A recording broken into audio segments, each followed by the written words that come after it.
evening, everyone. As everyone's settling in and joining, I'm going to ask that as you join, please mute yourself so that we can hear tonight's speaker clearly.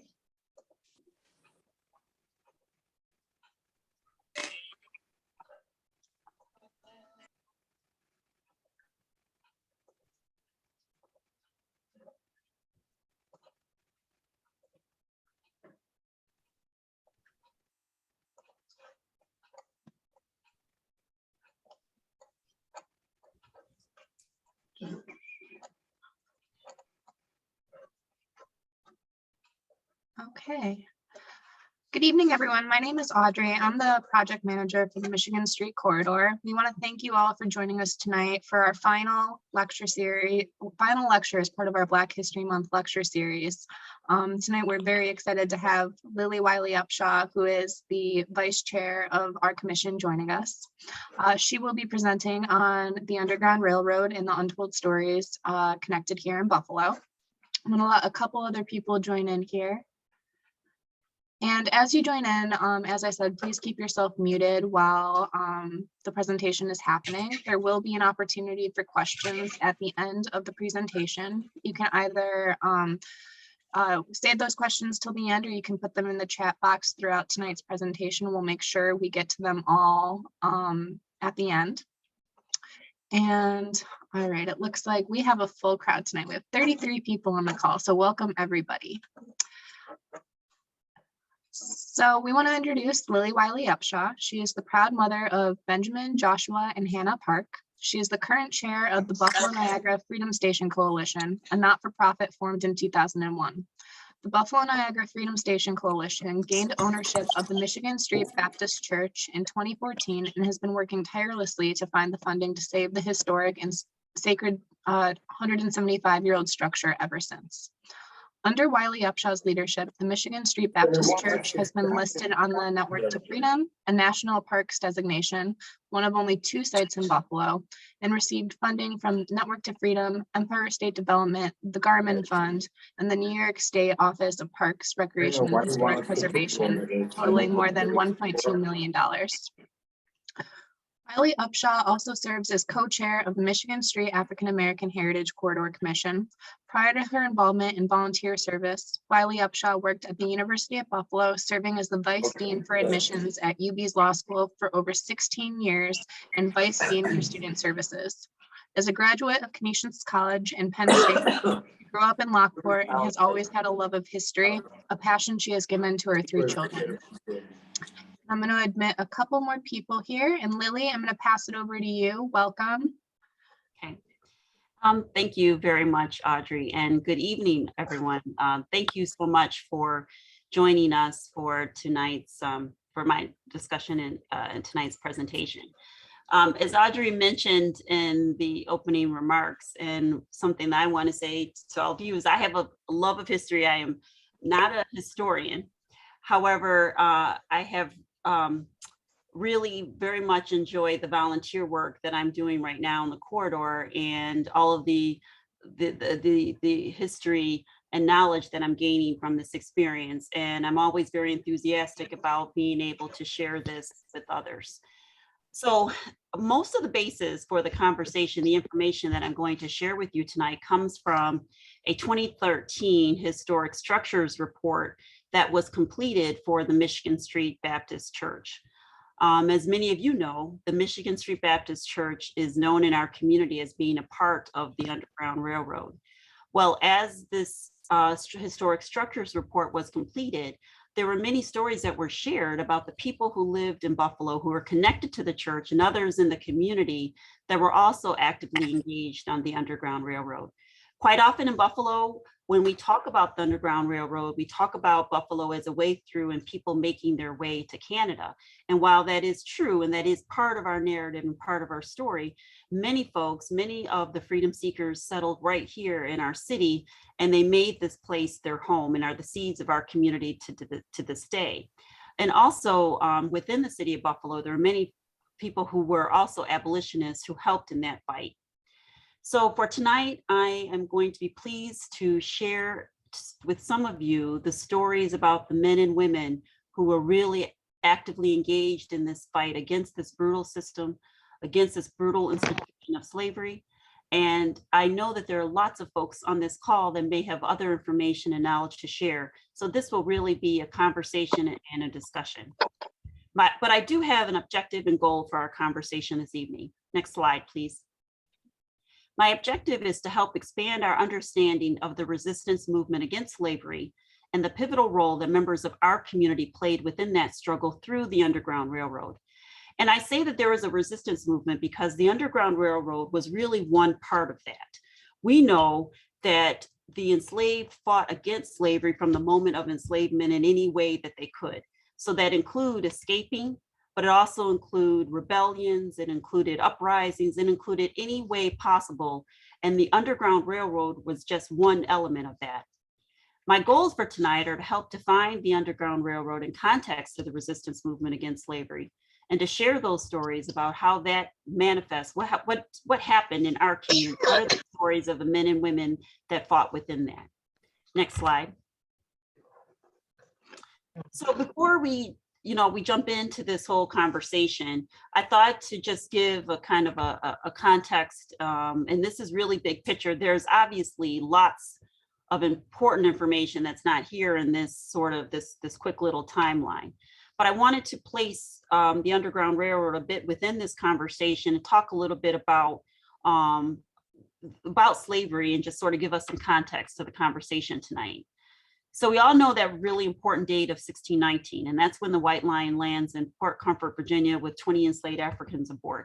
Although historians have stated that when other Europeans came to North America prior to 1619, there were Africans that were with them. But this is the date that we use now to say this is when we can pinpoint the time when what we know as the institution of slavery began here. Another important date is that in 1774, the northern states, they'd have been states at that time, colonies maybe, started to abolish slavery. All of the northern states completed that process by 1804, which is important, right? Because we know that when people started traveling or started making their way out of slavery and into the northern states, it was important because they could come there because slavery was abolished. And then we also know in 1808, the US Congress outlawed the African slave trade, but domestic trade continued to flourish, which meant that the enslaved were still being sold in southern states. And in fact, the illegal slave trade continued up into the Civil War. So although Congress had outlawed it in 1808, it actually did not stop. And New York City was actually a hotbed of that illegal activity at that time. Now we have 1810 as the sort of the estimate beginning time of the Underground Railroad, but it's really, from what I could find in research, it's really it's an estimate, right? Because as I said, from the moment of enslavement, resistance against it was happening. So that meant that the enslaved were fighting against it in any way that they could. Firefighters with Mayday buttons that could be used while wearing gloves. Oh. That meant that that they were still resisting it in any way that they could. But they sort of roughly use that time. Maybe that's when the first started calling it the Underground Railroad, but surely we know that the enslaved were escaping and resisting from the very beginning. So when did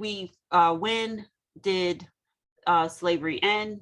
We know about the Emancipation Proclamation, and it freed some.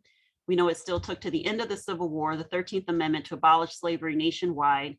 But then, of course, we know full citizenship did not happen until, we had the 14th Amendment passed, the 15th Amendment, and then we have all the work that had to happen after those years through the progressive movement, the pushback against Reconstruction, all of those things until we, get to the modern civil rights movement. So the time when we are truly free really, we know took much longer than that. But this just gives us some idea of sort of how to understand these pivotal moments and where to place the Underground Railroad and the entire resistance movement to slavery. Next slide, please. So I thought it would also help if we looked at one of the formal definitions that's out there about the Underground Railroad. So as I said, it was a resistance to enslavement through escape and flight through the end of the Civil War. So it refers to the efforts of enslaved African Americans to gain their freedom by escaping bondage. And so instead of saying fugitive escapee, we're calling them freedom seekers. Now, this map it really just kind of highlights some of the routes that were taken. And it's interesting that when we look at the Michigan Street Baptist Church, many of the members who were part of the early congregation actually came from Virginia.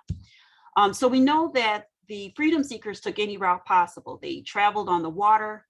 Some of the ones that were sort of in Texas went further south into Mexico. We know that they also became connected and involved or escaped to Native American tribes and communities.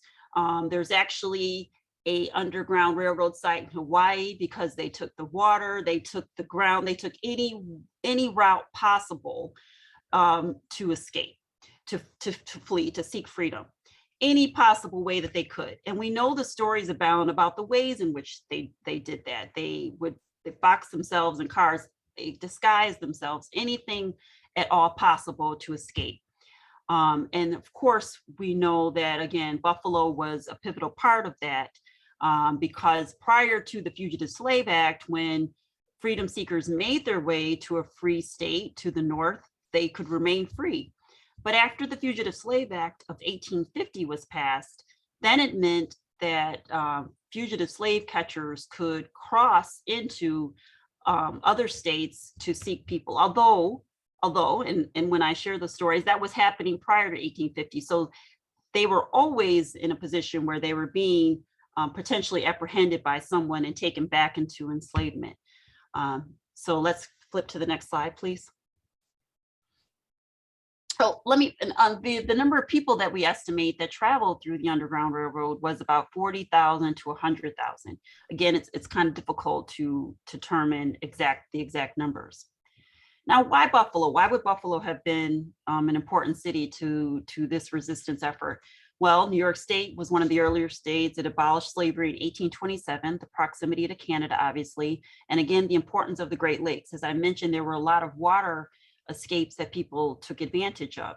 And Buffalo was also a growing city. In the 1810, it only had a population of a little bit over 1,000. By 1821, it was the county seat. When the Erie Canal opened, we know that helped the city to really flourish and become very prosperous. And then in 1830, the population had grown. And in 10 short years later, it was over 18,000. At the same time that the city was growing, it was also still a sense that it was a community in which neighbor knew neighbor. And now, as you can also guess, the African American population in the city did not grow as quickly as the city did.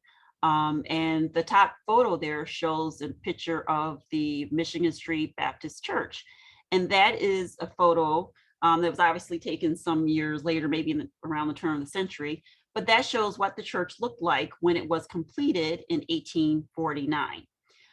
So that's the Michigan Street Baptist Church when it was completed in 1849.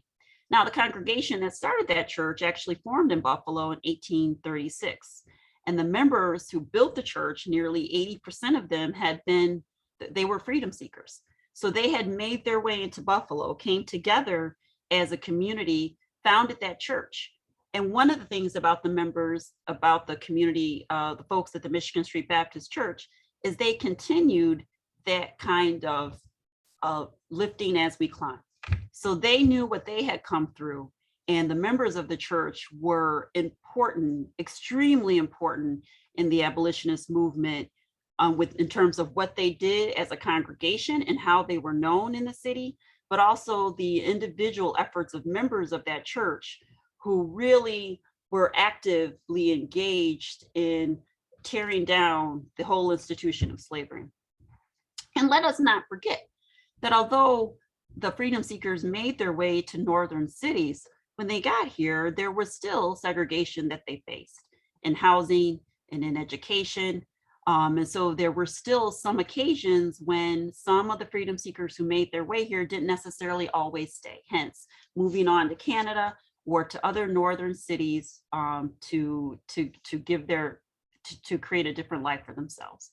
Next slide, please.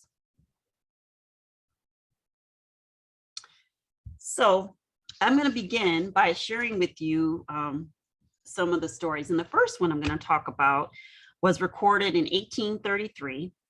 And it's a ferryman at Black Rock, which was one of the crossings that we had in our area. And this is the ferryman recounting this story in a book that was written in 1836. And it was a report of the American Anti-Slavery Society. I heard of one who reached the Erie River at Black Rock near Buffalo, and in sight of that Canada, which had been the object of his fondest desires, and had actually gone upon the ferry boat to be conveyed, the ferryman was losing the boat from the shore when up rode his master upon a foaming steed and drew his loaded pistol and told the ferryman, "If you loose that boat to convey my Negro to the opposite bank, I'll blow your brains out." The Negro seized a handspike and holding it menacingly over the ferryman's head, said, "If you don't loose that boat and ferry me across, I'll beat your brains out." The ferryman, one of the best of his class, a Yankee, friendly to the Negro, seeming both equally determined, and decided, "Well, I can't die but once. And if I die, I guess I'd rather die doing right. So here goes the boat." And across he took the fugitive that day. Next slide. There's another story that occurred in 1836. And this was recorded by William Wells Brown in his narrative. And I'll share more about his story a little bit later. And this is the story of the Stanford family. And it's about a rescue highlighting Buffalo's African-American community. A slave catcher by the name of Bacon Tate comes to Buffalo, ready to cross into Canada to kidnap the Stanford family back to slavery. A Buffalo woman is convinced to spy on the family for Tate and report on their situation in Canada. A kidnapping occurs and the Stanfords are taken to a tavern in West Hamburg where they are met by a contingent of men from Buffalo, tipped off by a sympathetic man at the ferry and rescued. After being taken to Buffalo and cared for by the said group, they are comforted again by an attempt at their capture and are armed and ready to fight. The colored people of Buffalo are noted for their promptness in giving aid to the fugitive slave. A lawyer, Pepper, steps in to announce that they can continue to fight as the kidnappers had no warrant for the Stanfords. The kidnappers are beaten back and the Stanfords are taken safely to Canada. There was much discussion on how to punish the spy woman from their own community, but she was admonished and let go. This story gives an example again to how the community really came together to fight against any stranger, anyone coming into their community, and how they actively engaged in the fight against slavery and protecting one another. So I think that these stories just give example to the community of Buffalo and how strongly people felt about the institution of slavery. But as I mentioned, this wasn't always the case for everyone. Next slide, please. The next narrative I'm going to share with you was actually an interview given by Walter Hawkins. And it was taken from the life of Bishop Walter Hawkins of the British Methodist Church. And Walter Hawkins was a fugitive from slavery. And this is how it was written in 1837. And he gives his impressions of Buffalo as he experienced it on the Underground Railroad in 1837. Such then was the state of things when Walter Hawkins arrived in the city. It was busy enough to make the fugitive feel that there was a chance to get some employment. In this, he was not disappointed. He obtained a situation as a waiter in one of the many hotels of the city. Here he learned to read and write and went to prayer meetings among his own people. As the Negroes in Buffalo had no place of worship at this time, they were compelled to hold meetings in each other's houses or in groves. He also gives account of the prejudice and poor treatment of African Americans by many whites in Buffalo. After a terrible injustice was done him by his employer, he took the dust of cruel buffalo, he shook the dust of cruel buffalo from his feet and directed his steps to his brother in New Bedford, Massachusetts. He eventually made his way to Canada. So as I said, even though the freedom seekers were able to come to Buffalo and find and create a new life for themselves, there were still some obstacles that they had to face. And not everyone in the community was always supportive and open. Next slide, please. Now, the next person I'm going to spend a little bit of time talking about is William Wells Brown. William Wells Brown has a similar story to Frederick Douglass. He was also a freedom seeker that made his way to freedom. He became a lecturer on the circuit. He was an abolitionist. Next slide. He was a writer. He was the first African-American to publish a novel, a play, a travel book, a military study, and a sociological study. And he lived in Buffalo. That's the marker that shows where he lived. He was a freedom seeker from Kentucky. And as I said, he lived in Buffalo. He worked as a steward on a steamer that ran from Cleveland to Buffalo. And he recounted that in 1842, how he took 69 freedom seekers over Lake Erie to Canada. He did it for a fee, but William Wells Brown was very much involved in the abolitionist movement with his writing and with the level of activism that he was involved with, directly aiding others. And again, he's just another example of the kind of work that we saw in our city. Next slide.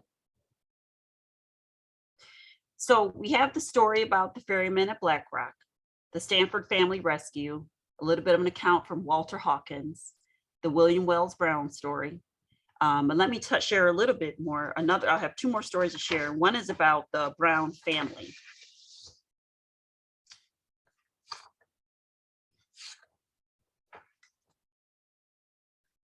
Oh, let me just find my notes real quick here.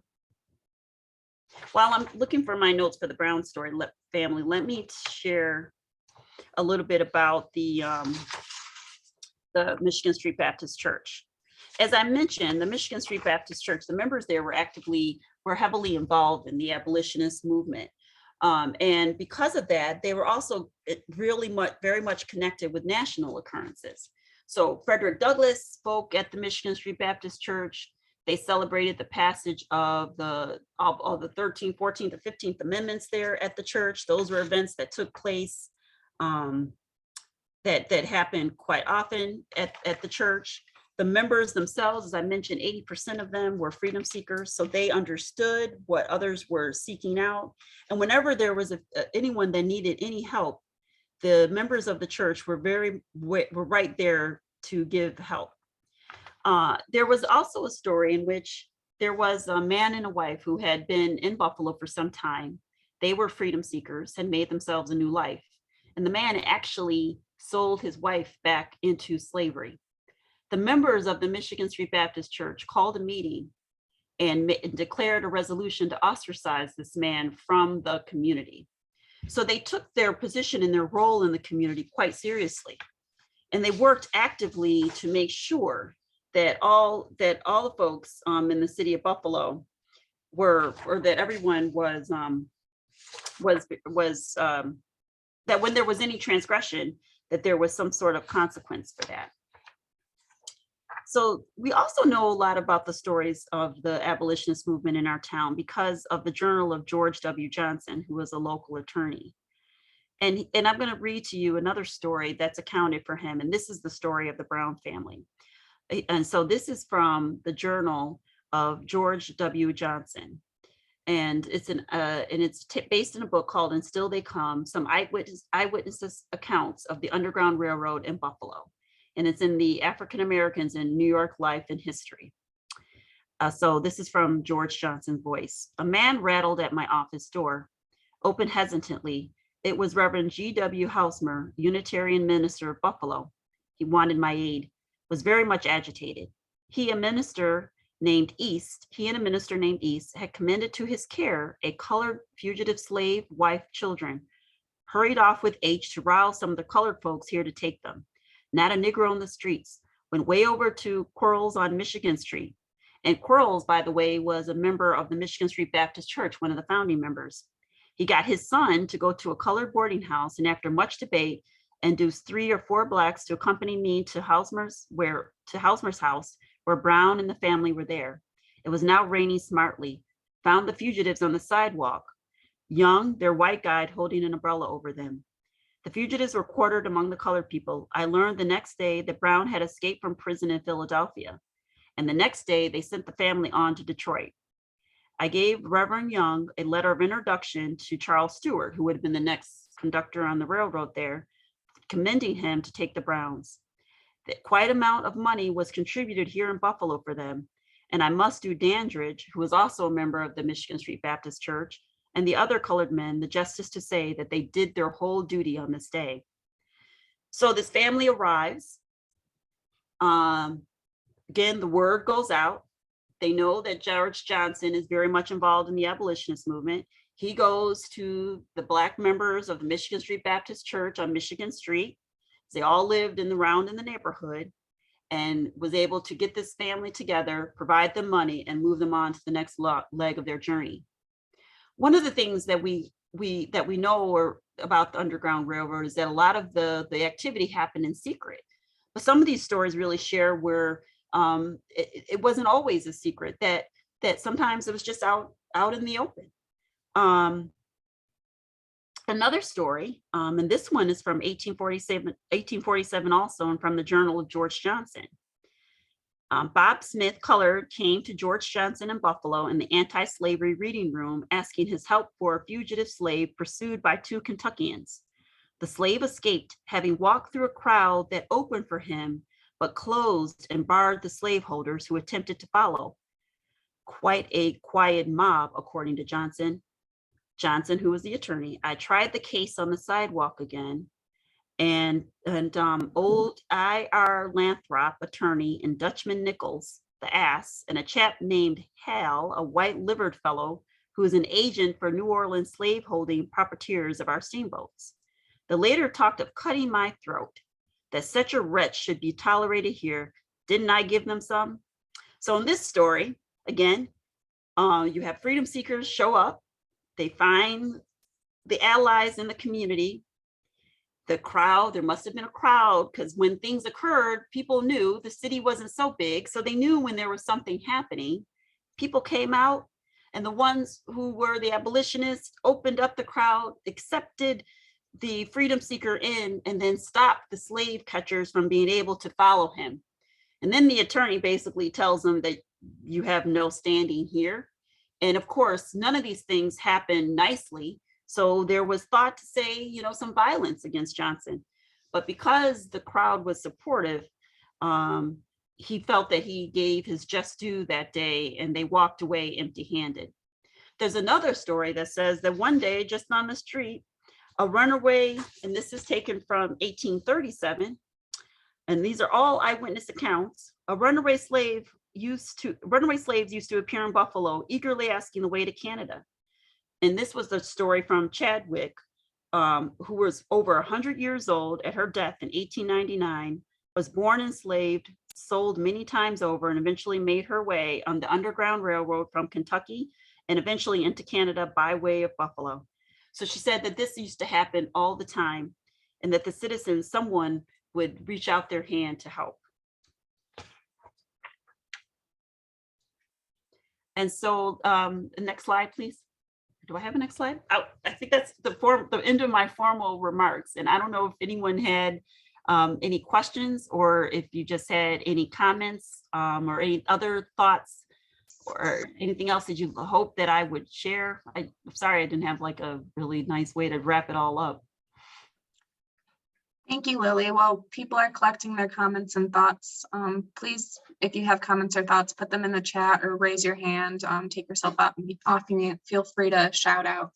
I was wondering, when you were going through this presentation, we heard you mention really briefly, and I'm wondering if you can add on to it, the incident where a man sold his wife back into slavery, if you found anything more about his reasoning or what the outcome with the church was, to go a little bit more in detail with that.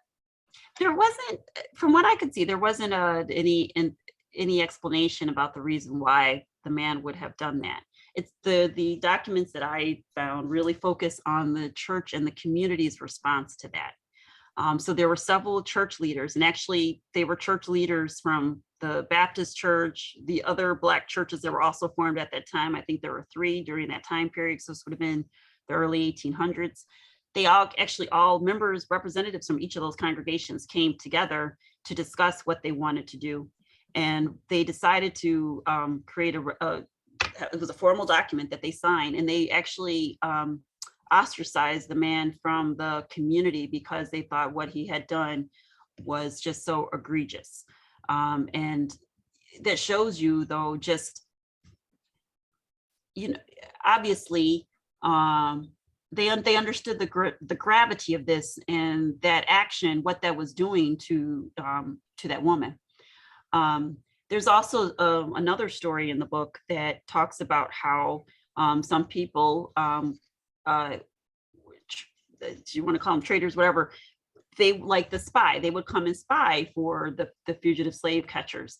And when someone like that came into the city of Buffalo looking around, and it was someone that they knew didn't belong, in the account of the person, they describe him as coming in kind of on a fancy horse or whatnot. The community also band together, and they punished that person. They beat him up, and the person went to the authorities and said, "This happened to me."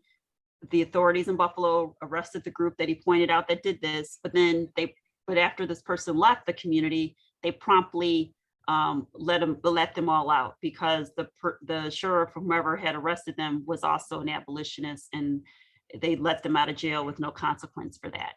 So it's also interesting to me when we relate these stories, at the same time that we can relate stories where the African-American community and the white community were joined together in some cases, but at the same time, there was also the discrimination that they still experience in the city of Buffalo when it came to education and housing, and in certain treatment of individual people that, like the Walter Hawkins story, that made him decide he would just leave Buffalo and go try some other city. So all of this existed, in the same space and time. And furthermore, a lot of the stories and the members that are involved in that also center really around the Michigan Street Baptist Church and the members that were part of that community in the early days. There was a color convention held in 1841, the very first one in the city of Buffalo.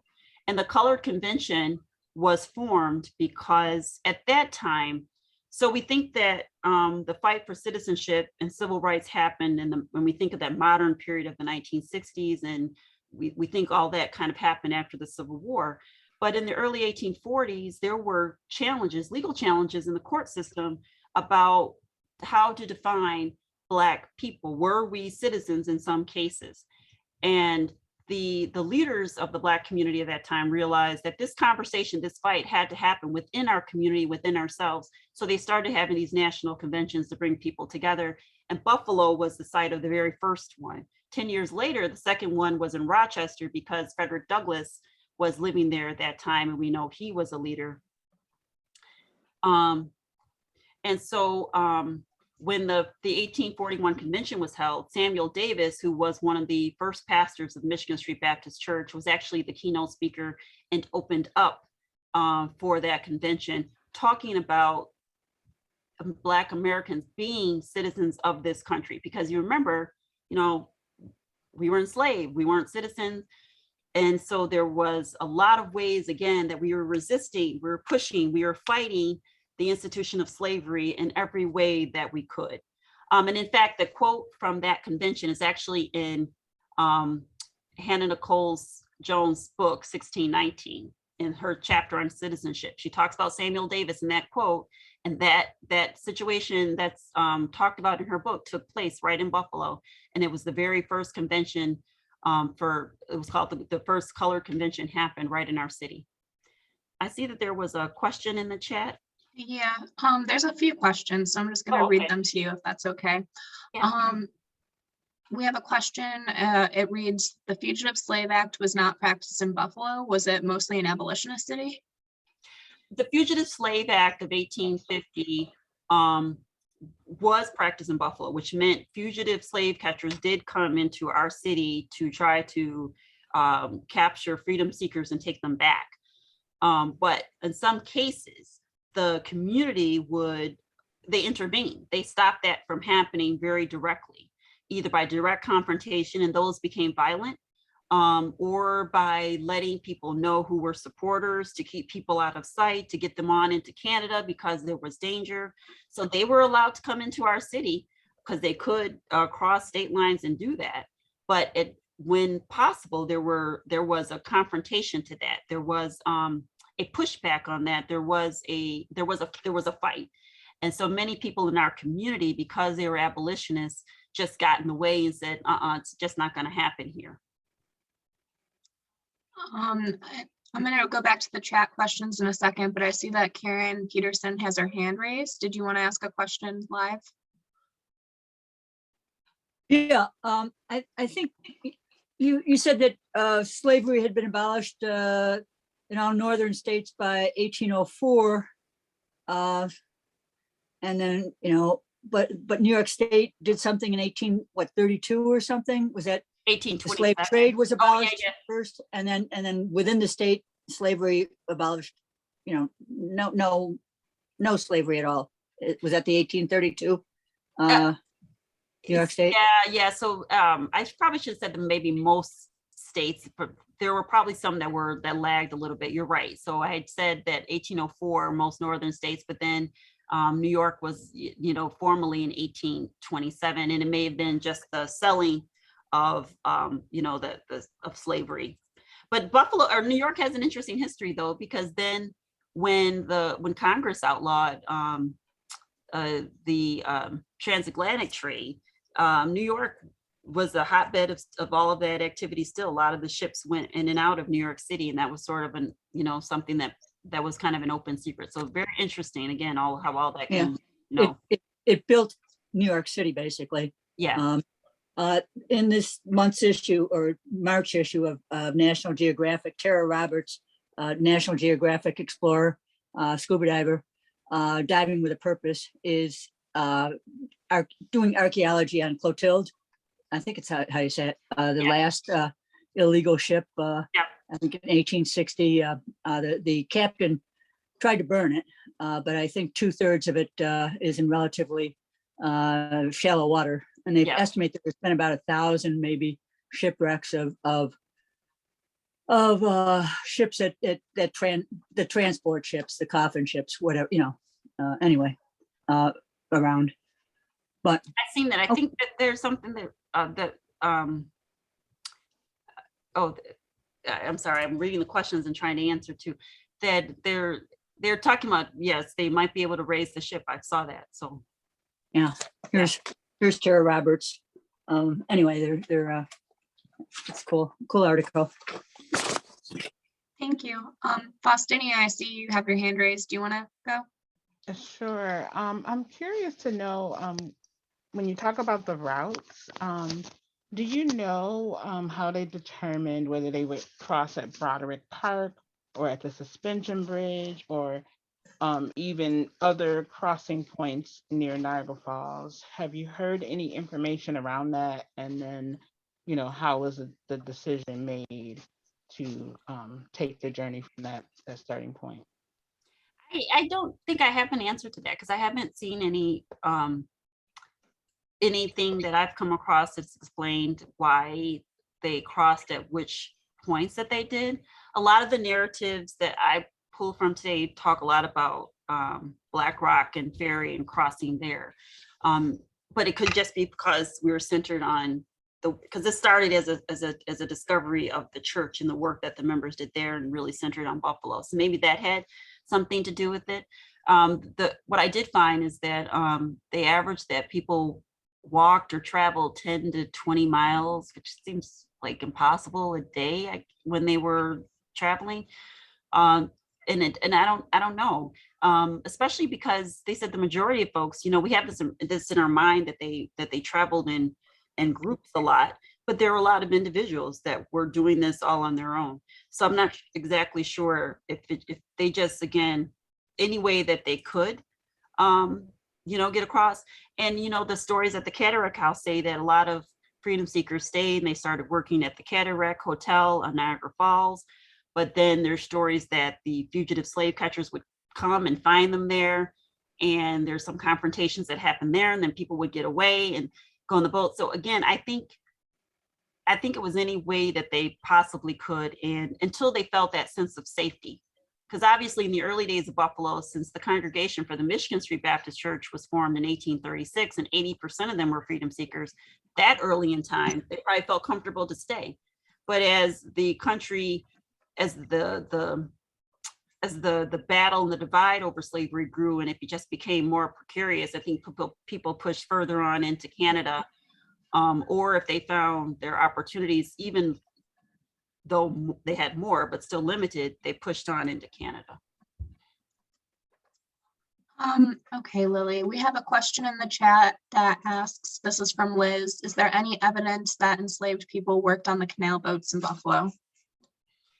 I won't say no today. I think, as I said, I enjoy this. I kind of dive into it. Other historians who studied this more may be able to say, yes, there was. But there's a lot of evidence, again, that African Americans worked on the boats and worked on the water, because during the early beginning of any city, the waterways were so important. So I wouldn't say that answer is a no, that it could be possible that they did. And Lily, I hope it's not overstepping on your presentation, but I just know from personal research I've done on the church that Peyton Harris made his money on the Erie Canal. Yes. And I put a link to some more information about him in the chat for anyone who wants to read it. He was a founding member of the church. No, thanks, Audrey. This is a conversation discussion. I don't know everything. We have a couple more questions. So there's a question about the British Methodist Church. Someone's saying that they've never heard that term before. Do you know if that's still a thing, or can you elaborate on British Methodist churches? I don't know. I'm just that quote from Walter Hawkins came from, but that was written, looks like in 1891. So that may not hold true to the present day. So that's where that quote came from. So I don't know if we would find anything about the British Methodist Church in our modern era. Karen, I see your hands up again. Do you have another question? Yeah, I just wanted to comment that Millard Fillmore, who was a member of the Unitarian Church, he was ostracized by the membership there because he signed the Fugitive Slave Act. Yeah. And, I think, anyway, it was big time. Nobody wanted to talk to him, really. Because in the years when he was in Buffalo, he was one of the people that was an abolitionist, right? Like I think so. He did work in Buffalo when he was here. Yeah, that was quite a. I think the excuse was, preventing a civil war or something like that. Session, whatever. Yeah. But it didn't hold water for the Unitarians. So. And this isn't so much a question, but there's a comment in the chat from Sharon Holly, who spoke last night, for everybody who joined us with that. She says that she wants to add that Josiah Henson, who left from Broderick Park with his family after traveling several months to get here, was the inspiration behind Harriet Beecher Stowe's character in Uncle Tom's Cabin. So she just wanted to add that comment and make sure everyone knew the Buffalo connection. Does anyone else have any other questions or comments for Lily? I just want to conclude or to wrap up that there's such a rich legacy that we have in our history, in our city, and at the same time, there's that there's still that duality where there was still this segregation and oppression and other things that people faced, but. Oh, thank you. Thanks for that. To see that comment, the chat box, we'll have to read that for everybody, Audrey. But it is so interesting to me to read these things and uncover how much activity that there was here. And that oftentimes, again, when we think about this, we think about, people kind of passing through on their way to Canada. But right here in our city, there's such a rich history and level of activism of community members really coming together to support each other. One of the reasons why I like to study these things is that I want to understand how our relationship and how we came to interact and relate to one another the way that we do now. And to see these things sort of says to me that there's ways that we can unpack and unfold these things, that we can make change and we can make forward progress together, because we've done that before. And we can do those things again. And there's all this information and legacy that we really should be celebrating as a community, and really working together, because there's so many firsts around African-American history that took place in the city. And we didn't even talk about, Mary Talbert and Reverend Nash and the progressive movement and all those things that were happening here in our city that were the first and that were the beginning and that were the seeds. And we had people that made a lasting impact on our nation and on our city, so much that we can all as a community take pride in knowing and sharing, and again, trying to move forward as a community along all of these issues, and doing better as a community, because we can. Thank you. And we have a question from Marcia. Her question reads, because of this history, would you say that Blacks in Buffalo are more likely to help each other compared to other cities? I've opened that up to the group, because there's, everyone's Buffalo. I see a lot of folks here that are heavily involved in our community. How would you answer that, Sharon, Judge Edmonds? How would anyone else answer that question?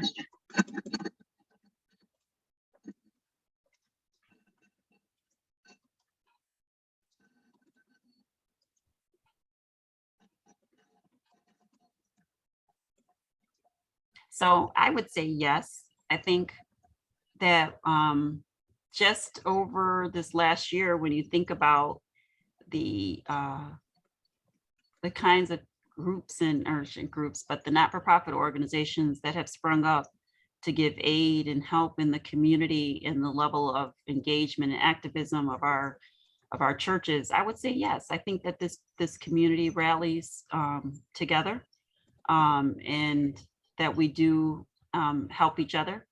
And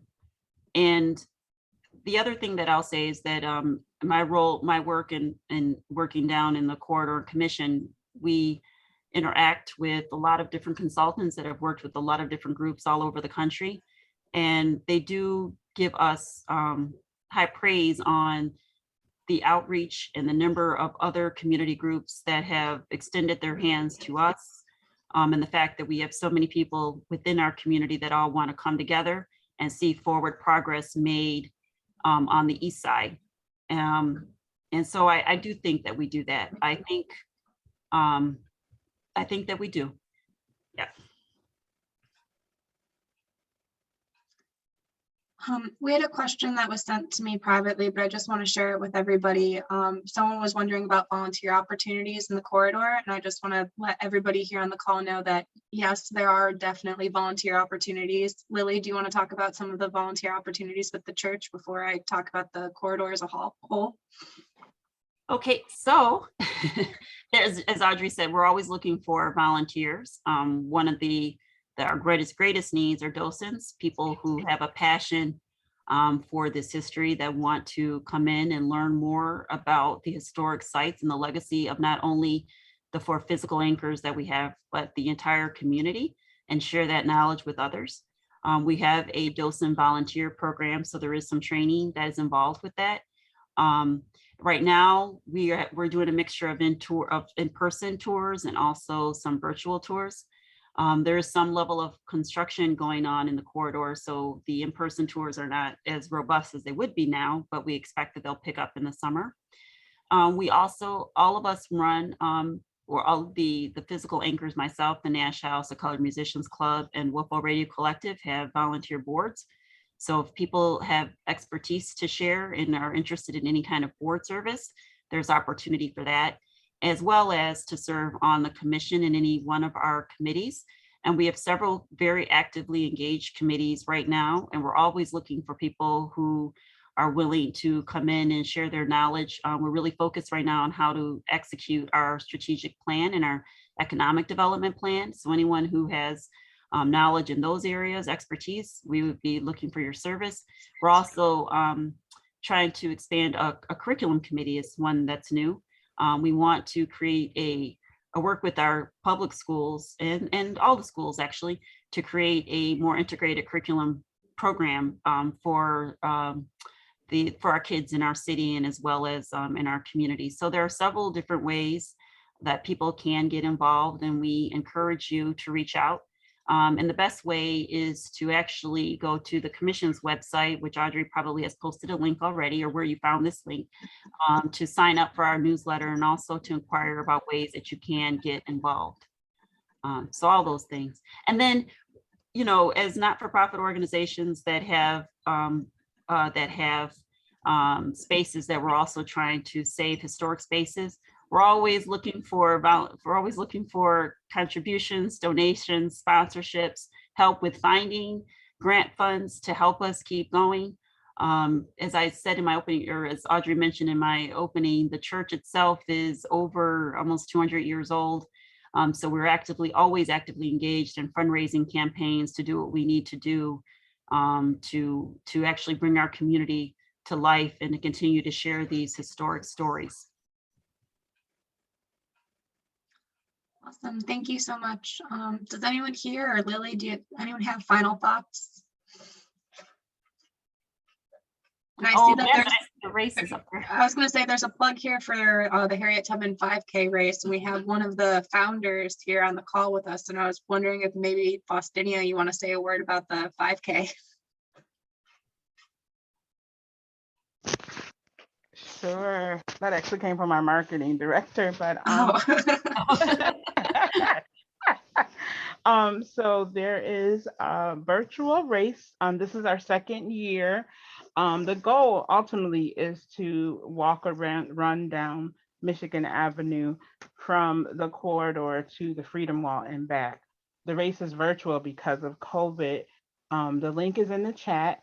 Last year we gave you a month. This year we give you a week to do the race, starting on March 20th through the 27th.